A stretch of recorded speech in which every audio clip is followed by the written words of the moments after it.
3일 동안도 주의 품 안에 품어주셨다가 이 시간에도 주의 전을 찾게 하시니 감사드리고, 또 가정에서 온라인으로 주의 전에 앞에 앉아서 이제 예배에 함께 동참하는 모든 가족들 위해 함께해 주옵소서.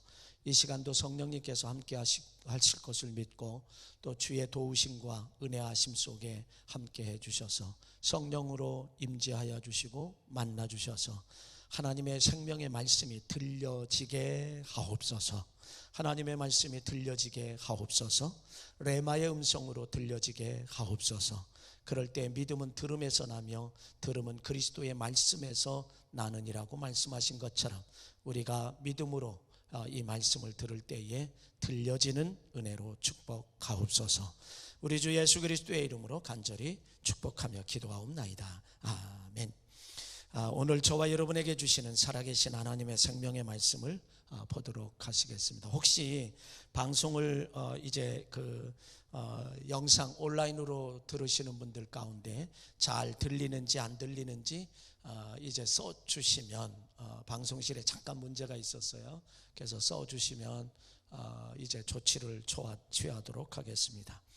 오늘 이제 하나님의 말씀 주시는, 오늘 주시는 저와 여러분에게 주시는 살아계신 하나님의 생명의 말씀은 데살로니가전서 5장 16절로 24절에 있는 말씀이 되겠습니다.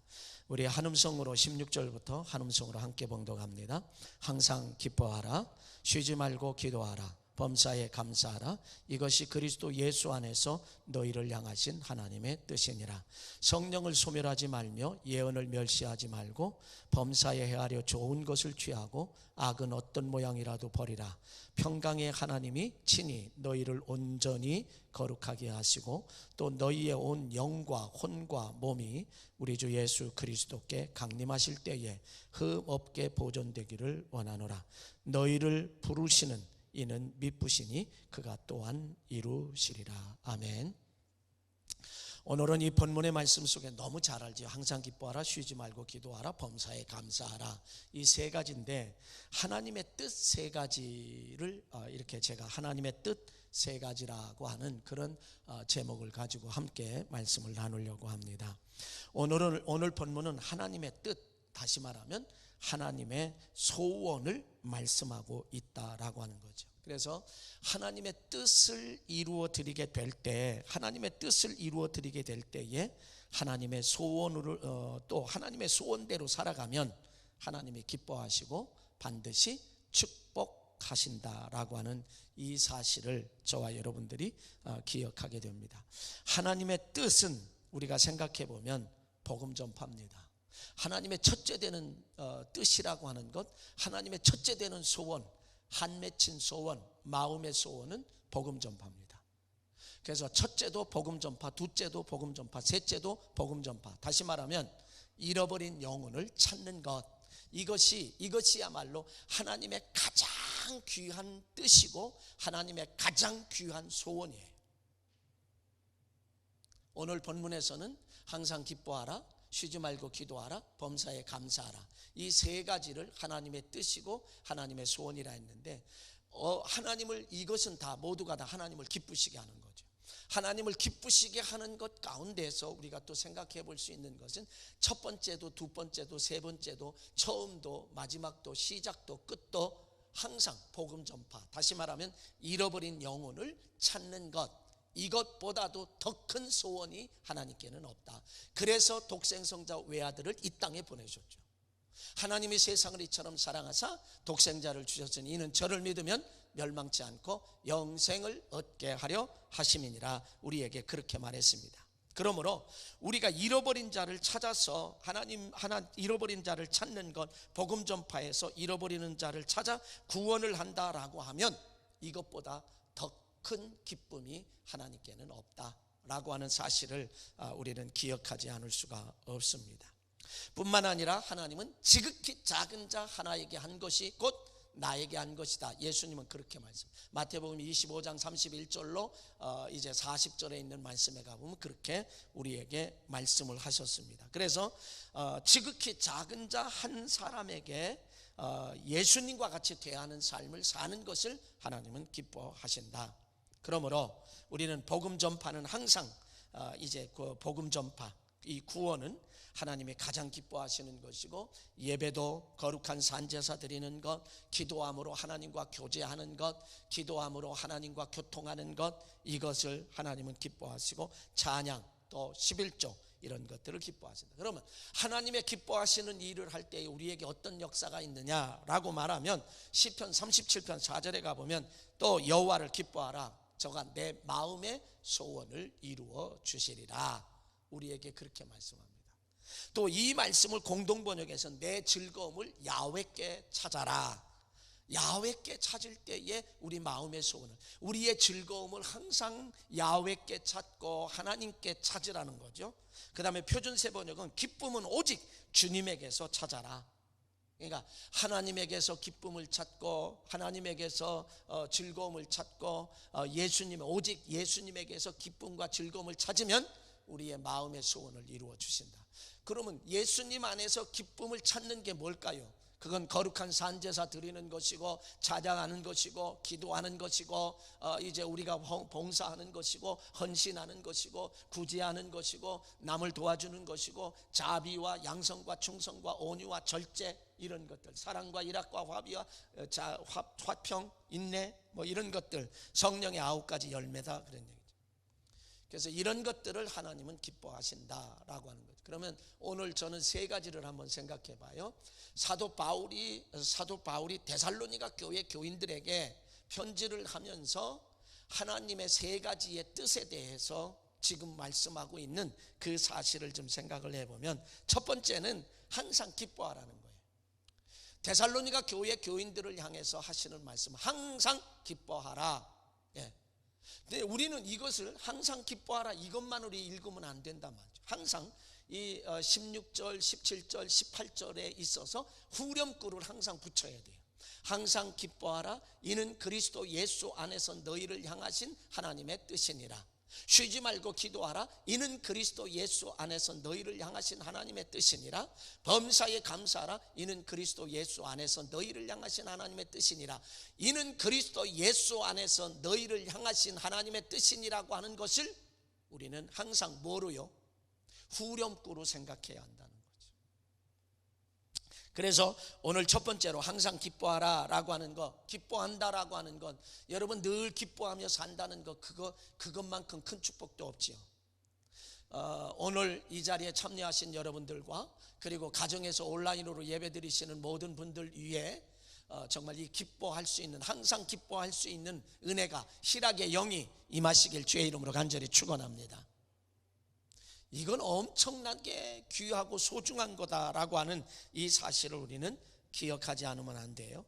국어사전에 이 기뻐하라, 뭐 이렇게 항상 기뻐하라고 찾는 것, 기쁨과 즐거움이라, 또 이제 또 영어로 해석해 놓은 건데 happiness라고 해서 행복, 기쁨, 뭐 이게 만족, 이렇게 나와 있더라고요. 그리고 뿐만 아니라 또다시 성서사전에서 찾아보니까 joy라고 하는 말이 나왔는데, 기쁨, 즐거움, 행복이라고 하는 그런 해석을 했더라고요. 그러니까 항상 기뻐한다라고 하는 것이 얼마나 이 땅에서의 우리에게 주어진 큰 축복인가 말입니다. 갈라디아서 5장 22절로 23절에 가보면 성령의 9가지 열매가 나오는데, 그 가운데 희락의 영, 희락의 24절에 가보니까 이 그리스도 예수의 사람은 육체와 함께 그 정욕을 십자가에 못 박았느니라, 이렇게 말해요. 우리의 정욕을 십자가에 못 박을 때에 우리는 희락의 영으로서 항상 기뻐하며 살 수 있다는 거죠. 그러기에 갈라디아서 2장 21절에 가보면 2장 20절에 가보면 사도 바울은 이렇게 고백합니다. 내가 그리스도와 함께 십자가에 못 박혔나니 그런즉 내가 산 것이 아니라 내 안에, 내 심령 안에 그리스도께서 사신 것이다 라고 그는 그렇게 고백해요. 그러기에 로마서 14장 8절에 가보면 우리가 살아도 주를 위하여 살고 죽어도 주를 위하여 죽나니 사나 죽으나 우리가 주의 것이로라. 그러니까 사도 바울은 십자가에 그리스도와 함께 못 박혔고요. 그리고 그래서 자기는 사나 죽으나 이제 그리스도의 것으로 산다. 나는 내 것으로 사는 게 아니라 내가 나의 주인으로 사는 것이 아니라 주께서 나의 주인으로 모시고 사는 그 삶을 가리켜서 그렇게 말해요. 그러니까 항상 기뻐한다라고 하는 것은 내가 나의 주가 되어서, 내가 나의 예수가 되어서, 내가 나의 주인이 되어서, 내가 내 인생의 주인이 되어서 산다라고 하면 우리는 이 기쁨의 역사는 있을 수 없다는 거죠. 주께서 나의 살아도 죽어도 주께서 나의 주인으로 모시고 살 때에, 그럴 때에 우리에게 이런 축복이 있게 된다라고 하는 이 사실을 우리는 기억하게 됩니다. 그래서 오늘 본문은 항상 후렴구를 넣어서 읽어야 된다는 거죠.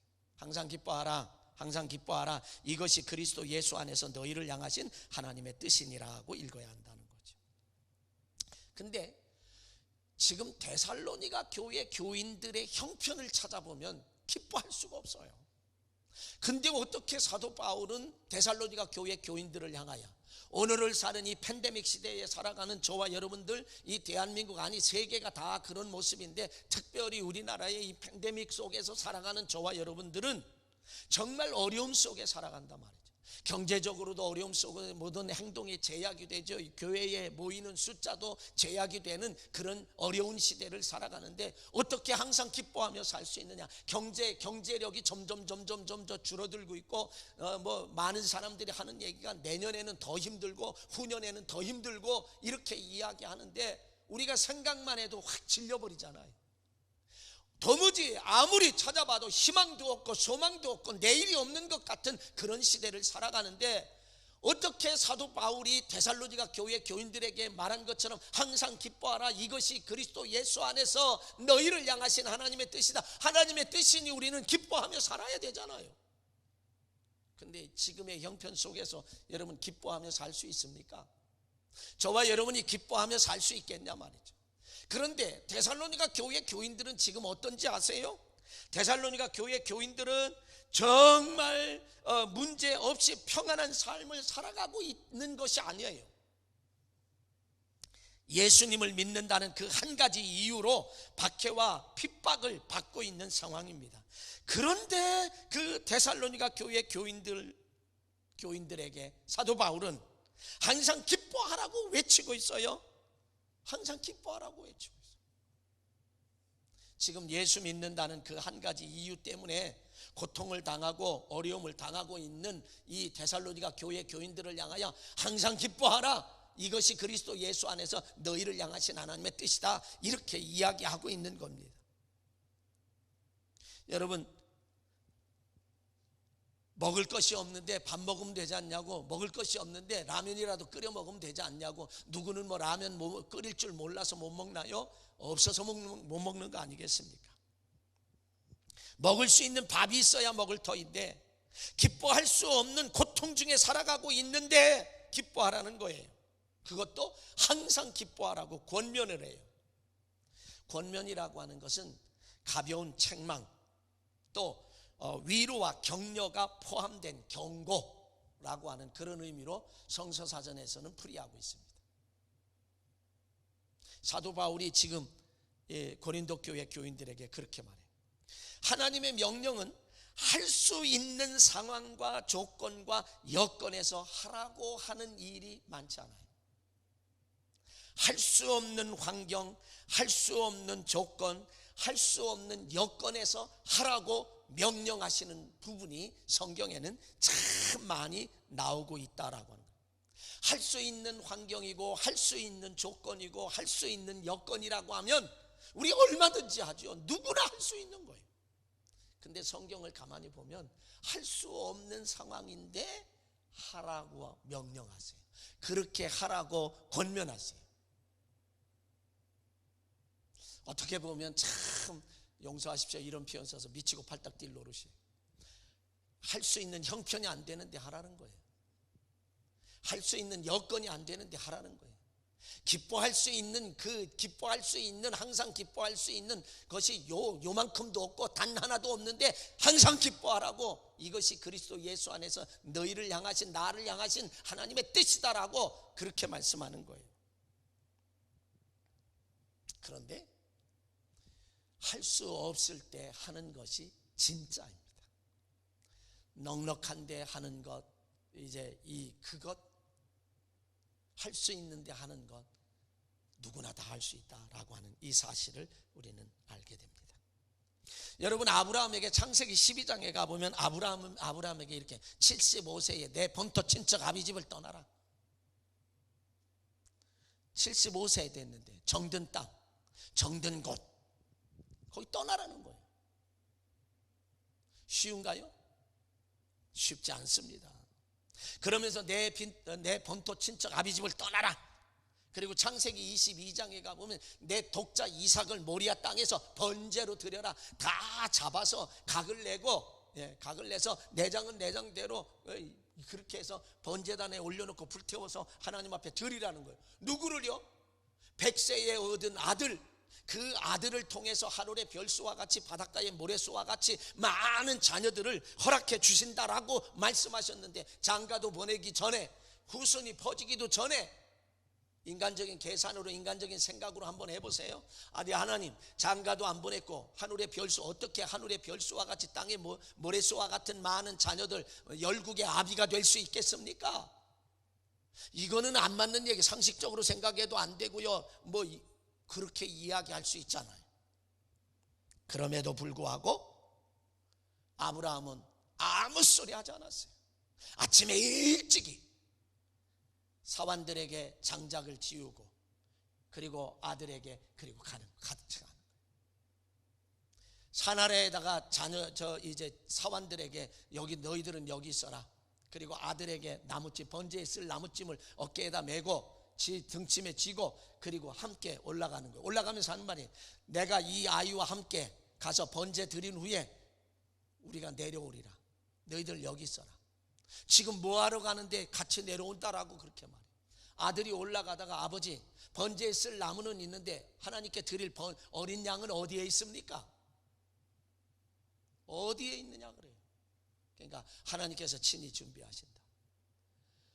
아브라함이 그 아들이 하나님께서 번제로 받지 않으시고 죽이지 않게 하고, 그 다음에 같이 어린 양을 수풀에 걸려서 번제로 드릴 수 있도록 하는 것을 아브라함이 알았느냐? 몰랐죠. 그거 안 게 아니에요. 몰랐어요. 그랬을 때에 그는 올라가서 번제를 들 때, 아브라함아 멈춰라. 내가 아들보다 나를 더 사랑하는 줄 내가 확인했다, 알았다. 그리고 그 믿음을 인정하는 거죠. 그랬더니 옆에 수양이 수풀에 걸려서 그걸 가져다가 번제로 드리고, 이제 올라가면서 모르고 한 말이지만 함께 사환들이 있는 곳으로 내려오게 됐죠. 뭐예요? 할 수 없는 그 지경에서 순종했더니 하나님은 믿음의 조상이라는 칭호를 그에게 붙여주었습니다. 순종했더니 하나님의 인정을 받고 믿음의 조상이 되고 복의 근원이 됐다라고. 창세기 12장에 나타나는 그 내용을 다 할 수 있는 가운데 하는 것, 누구나 할 수 있는 거예요. 할 수 없는 중에 하는 것, 아무나 할 수 있는 게 아니에요. 우리는 이 사실을 언제나 기억해요. 항상 기뻐하라. 항상 기뻐하라. 이것이 그리스도 예수 안에서 너희를 향하신 하나님의 뜻이다 라고 하는 건, 어떻게 항상 기뻐하며 살아요? 기뻐하며 살 수 있는 상황이 아니에요. 여러분, 어부 베드로를 보세요. 누가복음 5장에 가보면 베드로가 밤이 맞도록 고기 한 마리 못 잡았어요. 고기 한 마리 못 잡았을 때에 예수님이 그곳에 오셨습니다. 야, 깊은 곳에 그물을 내려 고기를 잡으라고 말합니다. 베드로는요, 평생 어부가 자기의 프로페셔널 전문가예요. 어디에 그 갈릴리 호수가 막 그냥 다 샅샅이 다 알아요. 어디에 고기가 많고 어디에 무슨 고기가 많은지 다 아는 사람이에요.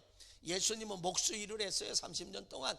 그런데도 불구하고 예수님이 깊은 곳에 그물을 내려라, 요한복음 21장에 가보면 오른편에, 배 오른편에 그물을 내려라 그렇게 말했을 때에, 주여 밤이 맞도록 수고하였을 때 한 마리도 잡지 못했지만, 잡은 것이 없지만은 그러나 주의 말씀에 의지하여 그물을 내리리이다. 하나님의, 예수님의 말씀에 순종해서 그물 내립니다. 깊은 곳에 금을 내립니다. 배 오른편에 금을 내립니다. 여러분, 상식적으로 생각해도 안 되고 전문가 입장에서 생각해도 이건 안 되는 일인데, 고기 잡을 수 없는 상황인데 주의 말씀에 의지하여 금을 내린다, 순종합니다. 그렇게 순종을 했을 때에 여러분 어떻게 됐죠?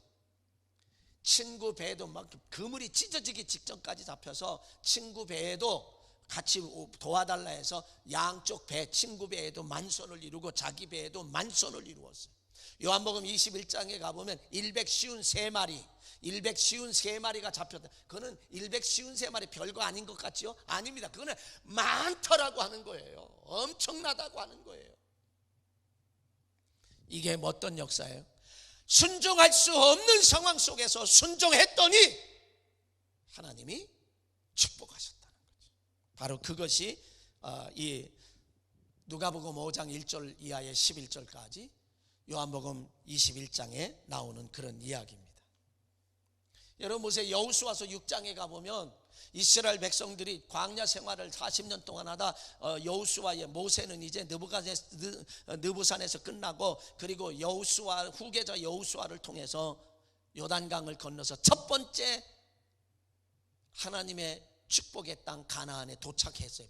첫 발을 내디뎠는데 거기에 여리고성, 견고한 여리고성, 난공 불락의 여리고성에 다다르게 됐다는 거예요. 그것을 함락시켜야만 계속해서 하나님이 허락하신 땅을 차지하러 쭉 올라갈 터인데 거기에 장애물이 딱 걸리게 됩니다. 그때에 하나님은 여호수아에게 엿새 동안 매일 한 바퀴씩 엿새 동안 그리해라. 그리고 이래 되는 날은 7바퀴를 돌아 도합 13바퀴를 돌고 마지막, 그러나 침묵해라, 한마디도 하지 말아라. 그리고 돌다가 마지막에 제사장이 양각 나팔을 불고 들랑 모든 백성들이 와 하고 함성을 질러라, 소리 질러라. 여러분 상식적으로 한번 생각해 봐요. 한 사람도 순종하기가 쉽지 않은데 적어도 그 많은 사람 60만 명이 나오대. 대체적으로 신학자들은 200만 명을 추산해요. 근데 출애굽 세대들은 다 광야에서 여호수아와 갈렙을 제외하고 다 죽고, 광야에서 태어난 사람들, 여호수아와 갈렙과 광야에서 태어난 사람들이 젖과 꿀인 가나안 땅에 들어갔잖아요. 그랬을 때에 그들을 따져도 얼마나 많은 사람인데 그 여리고성 하루에 한 바퀴 도는 게 그게 전부예요. 여리고성 하루에 한 바퀴, 그 사람들이 줄을 이어서 쫙 돈다라고 한번 생각해 보세요. 이게 가능한 일인가? 그럼에도 불구하고 한마디도 하지 않았습니다. 여러분 말을 하게 되면요, 야, 그 가운데 반드시 이런 사람이 있어요. 야, 이거 한다고, 이거 뭐 한다고 해서 여리고성이, 견고한 여리고성이 무너지냐? 그 고고학자에 의하면요, 내벽이 2m고 외벽이 4m래요. 6m나 되는 걸, 그리고 높이가 10m래요. 여리고성 그 성벽이. 이게 어떻게 무너져요? 근데 사람들이 야, 이렇게 돈다고 무너지냐? 야, 생각 좀 해봐라. 상식적으로 생각, 과학적으로 생각해봐라. 이게 무너지냐? 그럴 수 있잖아요. 침묵하게 마지막에 와 하고 다 돈 다음에 소리 지르게. 하나님의 작전입니다. 순종할 수 없는데도 순종했더니 여리고성이 무너졌다. 성경은 그렇게 이야기해요. 오늘을 살아가는 저와 여러분, AI 인공지능 때문에 야 불 켜줘라 그러면 불 켜주고, 뭐 환기 좀 시켜줘라 그러면 환기가 되고 이런 시대 아니에요 지금. 그런데 어떻게 이렇게 순종을 할 수 있을까?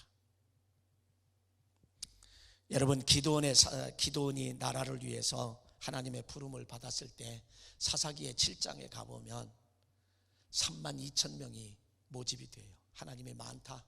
미디안 대군은 13만 5천 명? 예, 13만 5천 명. 32,000 대 13만 5천. 이 게임이 안 되는 거예요. 그런데도 하나님은 많다 이거예요. 그래서 두려운 자 돌려보내라. 돌려보니까 2만 명이 돌아갔어요. 12,000명이 남았는데요, 그래도 많다. 그래서 실험을 해요. 물가로 데리고 왔어요. 성경의 말을 그대로 옮기면 이렇게 말합니다. 그저 개같이 먹는 사람, 물을 그냥 허부적 먹는 사람, 무릎 꿇고 먹는 사람. 그 다음에 세 부류가 있는데, 한 부류는 물을 손으로 움켜쥐어서 그리고 먹는 사람. 요 사람들을 각 구분하니까 물을 움켜서 쥐고 전방을 주시하면서 먹는 사람이 몇 명? 300명. 비록 물을 먹으면서도 지금 적군이 어떤 동태를 보이는가 그거를 보는 사람이 300명. 12,000명 가운데 2만 명은 이미 돌아갔고요, 두려워서. 그 사람, 이 사람들로 전투해라. 참 기가 막히잖아요. 13만 5천 명의 미디안 대군인데 단 300명 가지고 전투하라는 거예요. 하나님은 상식적으로 되나요? 계산적으로 되나요? 육신적으로 안 되잖아요. 그런데 기드온은 순종합니다. 그것도요, 무기를 가지고 싸우는 게 아니야. 항아리 준비하거라, 그 다음에 횃불을 거기에다 불 밝혀서 집어넣거라, 그리고 나팔을 준비하거라. 300명이 밤에 미디안 대군들의 막사를 지키고 있는데 뺑 이렇게 거리를 두고 둘러서면서, 야, 이게 참 순종한다는 게 대단한 거예요. 자, 동시에 신호가 가면 동시에 항아리를 깨거라, 짱그랑 하고 깼어요. 다 짱그랑 소리가 나는 거예요. 그 다음에 횃불을 높이 들고 나팔을 막 300명이 빵빠라빵빠빵빠빵빠 막 부는 거예요.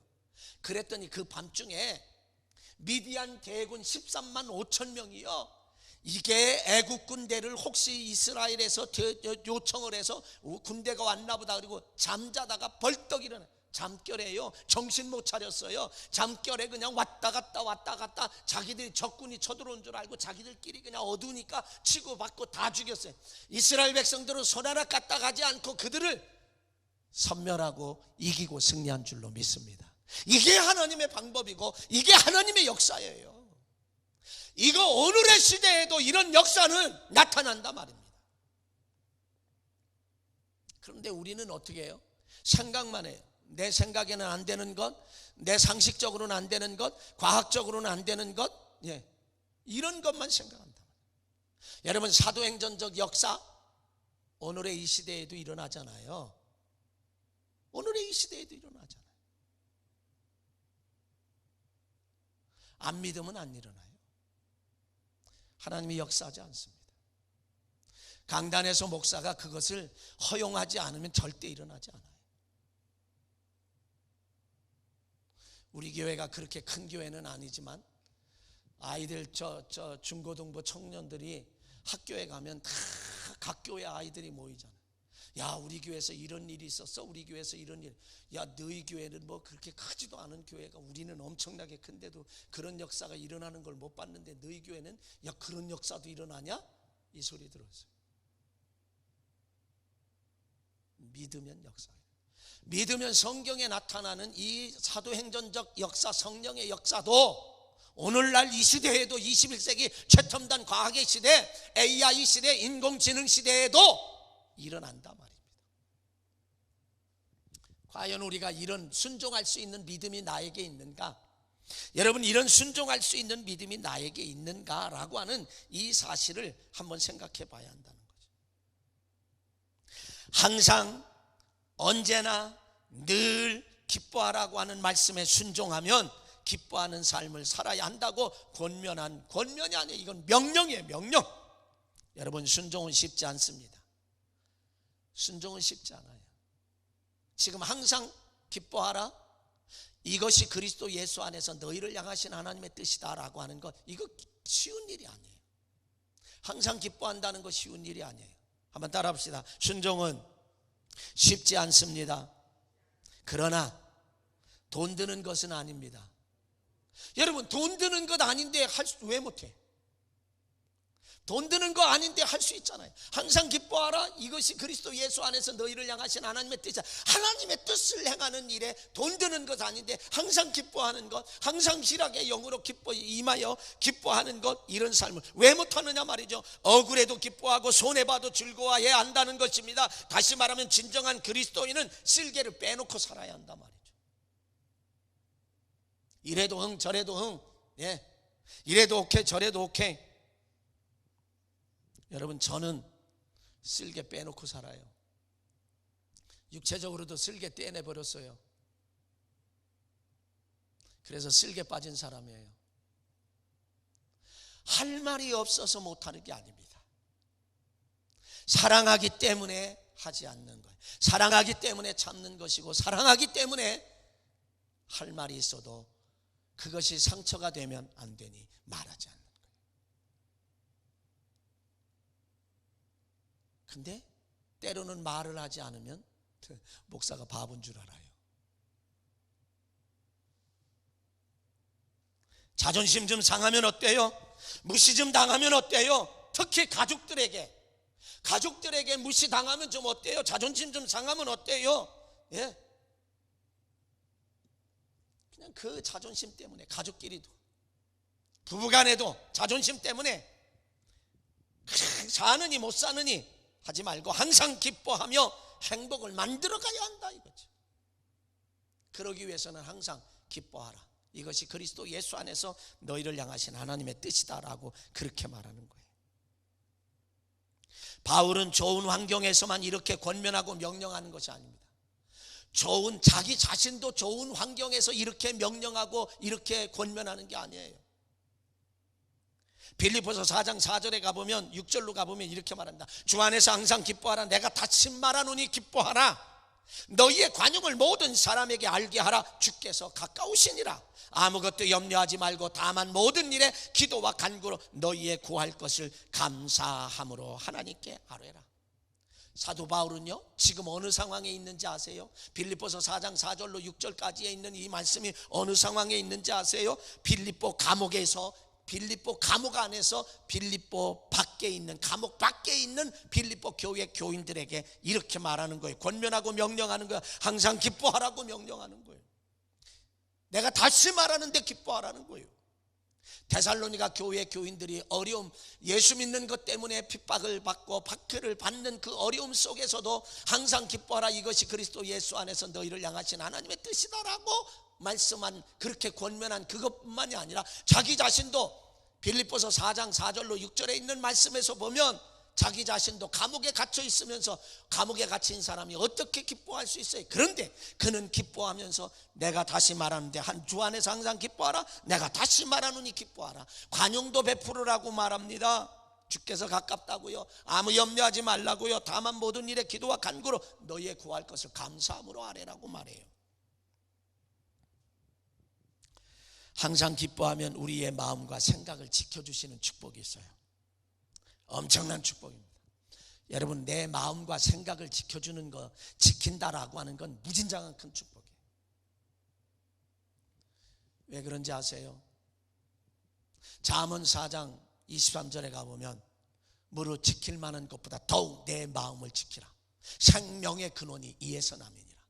마음을 지키느냐 못 지키느냐에 따라서 사람이 살기도 하고 생명의 근원이, 생명의 뿌리가 거기에 있다 이거지. 지 마음을 지키느냐 못 지키느냐 거기에 달려있다 이거지. 잠언 기자도 그렇게 말하는데요, 우리가 항상 기뻐하면 우리 마음과 생각을 지켜준대. 엄청난 축복에 마음과 생각이 무너지면 인생 전부가 무너져요. 아니, 영원까지 무너져요. 영원까지 무너져요. 그러니까 마음과 생각을 지키는 것이 얼마나 중요한지. 요즘 현대인들을 보시기 바랍니다. 그리스도인들의 상당수가 포함되어 있습니다. 부인할 수 없어요. 대부분 사람들은 조금만 힘들고 어렵고 고통스러우면 마음과 생각을 지키지 못하고 뭔 생각 먼저 하느냐? 죽을 생각 먼저 해요. 이게 현대인들의 모습이에요. 이게 그리스도인들도 여기에 포함되어 있어요. 그리스도인이라고 예외가 아니에요. 조금만 힘들고 어려우면 마음과 생각을 지키지 못하고 죽을 생각만 한다 이거죠. 그걸 먼저 한다 이거죠.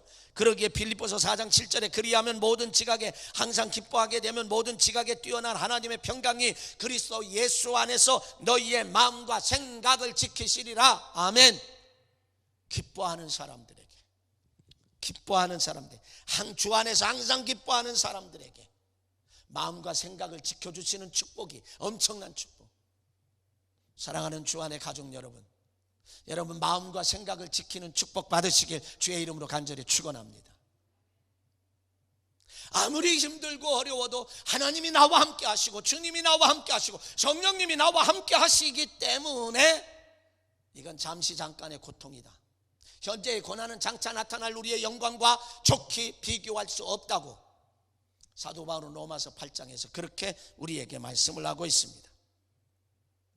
그리고 현대인들은 마음과 생각을 지키지 못해서 우울증, 조울증, 불안에 시달리고 있어요.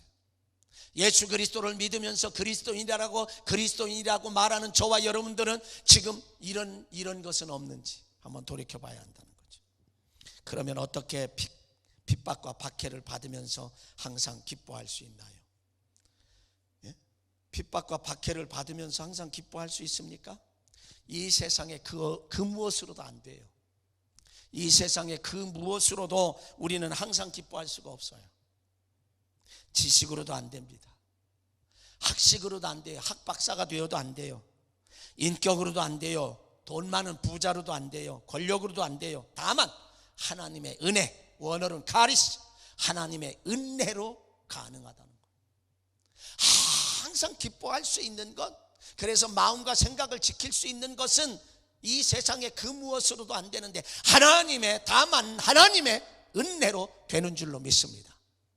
하나님의 은혜로 돼요. 그래서 사도 바울은 빌립보서 4장 4절로 6절로 7절까지 말씀 속에서 주 안에서 항상 기뻐하라. 내가 다시 말하는데 기뻐하라. 관용을 베풀어라. 이해해라. 용서해라. 포용해라. 그렇게 이야기하면서 모든 염려, 주께서 가까우시다. 모든 아무것도 염려하지 마. 다만 모든 일에 너의 기도와 간구로 너의 구할 것을 감사함으로 구하라. 그럴 때 내 마음과 생각을 지켜주신다. 너무 길었네요. 끝날 때가 됐는데. 자, 두 번째는 쉬지 말고 기도하라는 겁니다. 쉬지 말고 기도하라. 쉬지 말고 기도하라. 후렴에 이것이 그리스도 예수 안에서 너희를 향하신 하나님의 뜻이니라. 쉬지 않고 기도한다는 게 참 가능할까? 예, 가능합니다. 왜? 저는 그렇게 삽니다. 쉬지 않고 기도합니다. 잠자리에서 잠자다가도 딱 어떻게 하다 옆으로 들어누려고 할 때 약간 정신이 들 때 있어요. 저는 그때도 기도합니다. 그 잠깐 순간에도 기도합니다. 어떤 때는 사랑하는 우리 주 안에 가족들이 생각이 날 때 있어요. 그분을 위해 기도합니다. 하나님의 주시는 거니까, 하나님의 기도하라고 하는 거니까. 기도는요, 하나님과 교제하는 거예요. 교제하면 가까워지잖아요. 가까워지면 그저 허물없이 지내는 거예요. 우리 하나님과 기도를 그렇게. 또 기도는 숨 쉬는 거예요. 호흡이에요. 영적인 숨 쉬는 거. 기도하지 않으면 죽잖아요. 근데 우리는 여전히 기도하지 않고도 잘 살아가지. 영적으로는 죽어간다 이거죠. 우리는 누구처럼 기도해야 되느냐? 예수님처럼 기도해야 돼요. 어떤 기도하느냐? 예수님은 마태복음 26장 39절에 조금 나아가서 얼굴을 땅에 대시고 엎드려 기도하여 이르시되 내 아버지여 할만하시거든 이 잔을 내게서 지나가게 하옵소서. 할만하시거든 이 잔을 내게서 지나가게 하옵소서. 그러나 나의 원대로 마옵시고 아버지의 원대로 되기를 원하나이다. 그렇게. 세 번째는 범사에 감사라. 이것이 그리스도 예수 안에서 너희를 향하신 하나님의 뜻이라. 어떻게 감사하며 살 수 있냐 이거죠. 어떻게 감사하면서 살 수 있느냐. 이 공동번역에는 이렇게 말했습니다. 어떤 처지에서든지 감사하십시오. 이것이 그리스도 예수를 통해서 여러분에게 보여주신 하나님의 뜻입니다. 표준세 번역은 모든 일에 감사하십시오. 이것이 그리스도 예수 안에서 여러분에게 바라시는 하나님의 뜻입니다. 하나님이 바라는 것이 범사에 감사하는 것이다. 늘 감사하는 것. 범사라고 하는 건 항상 언제나 늘 모든 일에 모든 것에 좋은 일과 나쁜 일에 힘든 일과 쉬운 일에 기쁜 일과 슬픈 일에 형통한 것과 불통한 것 등 다 포함되어 있는 것. 어떤 경우라도 우리는 감사하면서 살자 이거예요. 지금 그 얘기를 하고 있습니다.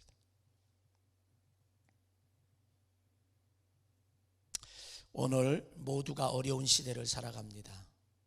생각만 조금 하면 감사할 수 있습니다. 범사에 감사할 수 있습니다. 생각을 조금만 하면 범사에 감사할 수 있어요. 한번 들어보실래요?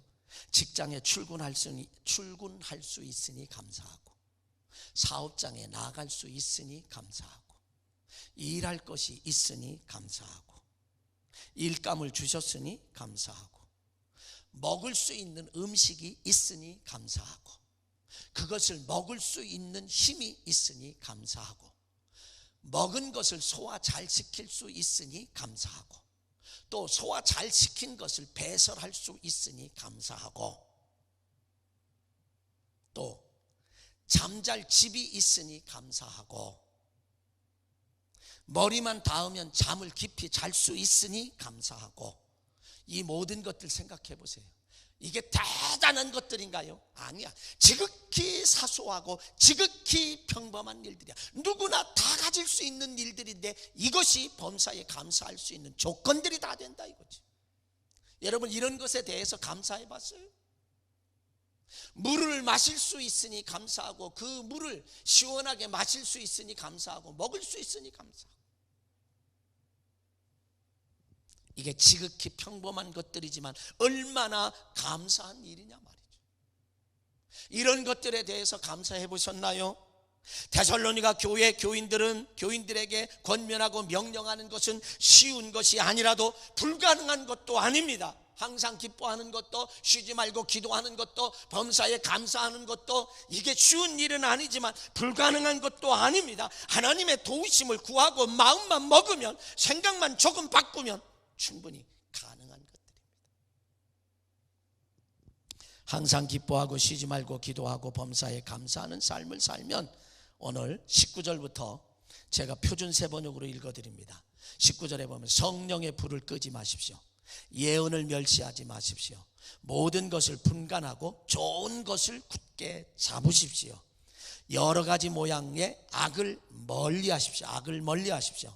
평화의 하나님께서 친히 여러분을 완전히 거룩하게 해주시고, 우리 주 예수 그리스도께서 오실 때에 여러분의 영과 혼과 몸이 흠이 없고 완전하게 지켜주시길 빕니다. 그럴 때 주님을 맞이할 수 있는 거죠. 사랑하는 주 안의 가족 여러분, 항상 기뻐합시다. 쉬지 말고 기도합시다. 범사에 감사합시다. 그래서 하나님의 뜻과 소원을 이루어 드리는 삶을 살아야 합니다. 그럴 때에, 그러면 주님이 재림하실 때까지 우리의 영과 혼과 몸, 육을 다 온전하게 보존해 주시고 완전하게 지켜주시는 그런 축복이 우리에게 있다는 거죠. 그것을 해야 하는 것, 우리가 항상 기뻐하고 쉬지 말고 기도하고 범사에 감사할 때에 우리를 하나님께서 우리의 몸과 우리의 영과 혼과 육을 온전히 지켜주신다. 그 온전히 지킴을 받는 것이 바로 이 대강절, 대림절, 강림절의 의미가 있다는 거죠. 그런 모습으로 우리는 살아가야 된다. 다 같이 머리 숙이십시다. 사랑하는 주 안의 가족 여러분, 우리 한번 생각해 보십시다. 사도 바울은 데살로니가 교회 교인들에게 항상 기뻐하라고, 이것이 그리스도 예수 안에서 너희를 향하신 하나님의 뜻이라고, 쉬지 말고 기도하라고, 이것이 너희를 향하신 하나님의 뜻이라고, 범사에 감사하라고, 이것이 너희를 향하신 하나님의 뜻이라고 말씀하셨습니다. 혹시 여러분 가운데 어떻게 정말 항상 감사하며 사냐, 범사에 감사하며 사냐, 어떻게 늘 기도 쉬지 말고 기도하며 살 수 있냐, 어떻게 항상 기뻐하며 살 수 있나, 아마도 반문하실 수 있는지 모릅니다. 쉬운 것은 아니지만 그러나 불가능한 것도 아닙니다. 이렇게 우리에게 살아갈 것을 명령하고 계신데, 우리 한번 생각해 볼 때에 내가 먹을 수 있는 밥을 주셨으니 감사하고, 그것을 먹을 수 있는 힘을 주셨으니 감사하고, 그걸 소화 잘 시킬 수 있으니 감사하고, 또 소화 잘 시킨 거 배설할 수 있으니 감사하고, 이 모든 것 그렇게 생각해 보면 지극히 평범한 것들, 지극히 사소한 것들인데 우리 감사할 것이 얼마나 많은지 모릅니다. 그리고 기뻐할 것도 얼마나 많은지 모릅니다. 쉬지 않고 기도할 것도 얼마든지 많습니다. 그런데 우리는 그동안 어떻게 살았나요? 조금만 힘들고 어려우면 원망하고 불평하고 짜증내고 포기하고 주저앉고 막말을 하며 절망의 말을 하고 저주의 말을 하며 살지는 않았습니까?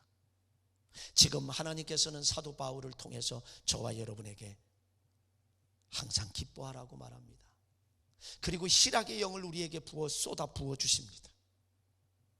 쉬지 말고 기도하라고 말합니다. 범사에 감사하라고 말합니다.